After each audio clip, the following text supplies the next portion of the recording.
আপনারা জানেন যে বিগত 15 বছরে আওয়ামী লীগের আমলে পুলিশকে আওয়ামী লীগের লাঠিয়াল বাহিনীতে পরিণত করা হয়েছিল। কোনো ঘটনা ঘটে নাই, সন্ত্রাসবাদের মামলা দেওয়া হয়েছে, বোমাবাজির মামলা দেওয়া হয়েছে, বিনা বিচারে মানুষকে গ্রেফতার করা হয়েছে। সেই জন্য পুলিশকে নিরপেক্ষ করা হবে। বিএনপির আরেকটি দফায় বলেছে মেধার ভিত্তিতে, যোগ্যতার ভিত্তিতে পুলিশে নিয়োগ দিয়ে পুলিশ প্রশাসনকে জনগণের যাতে সেবা পায় সেই জন্য একটি নিরপেক্ষ প্রতিষ্ঠানে পরিণত করা হবে।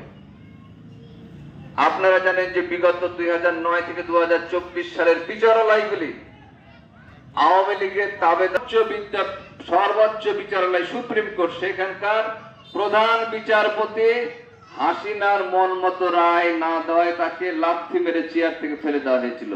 সুরেন্দ্র কুমার সিনহা, এসকে সিনহা, তিনি আজকে জানের ভয় বিদেশে পলায়ন করেছিল। এই ছিল বিচার ব্যবস্থা।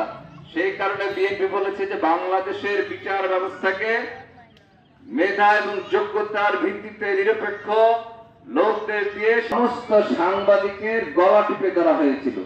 কোন মানুষ সরকারের বিরুদ্ধে কথা বলতে পারবে না। কেউ যদি একটু ফেসবুকেও সরকারের বিরুদ্ধে সমালোচনা করত, তার বিরুদ্ধে ডিজিটাল নিরাপত্তা আইনে মামলা দেওয়া হতো। সেই কারণে বিএনপি বলেছে যে ডিজিটাল নিরাপত্তা আইন সংশোধন করে সকল মানুষের কথা বলার স্বাধীনতা, ব্যক্তি স্বাধীনতা ফিরিয়ে দেওয়া হবে, করা হবে। আগামীতে কোনো সাংবাদিক যাতে লাঞ্ছিত না হয়।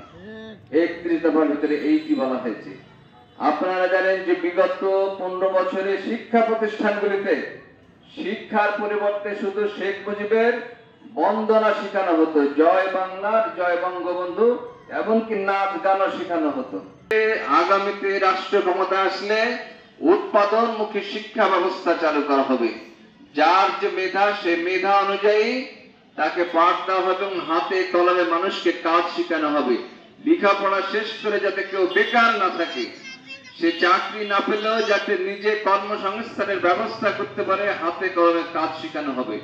এবং আমাদের জনগণকে দক্ষ কারিগর হিসেবে গড়ে তোলা হবে, যাতে তারা বিদেশে চাকরি করে প্রচুর বৈদেশিক মুদ্রা অর্জন করতে পারে, যাতে ওই পরিবার আর্থিকভাবে স্বাবলম্বী হবে এবং দেশের জন্য বৈদেশিক মুদ্রা অর্জন করবে।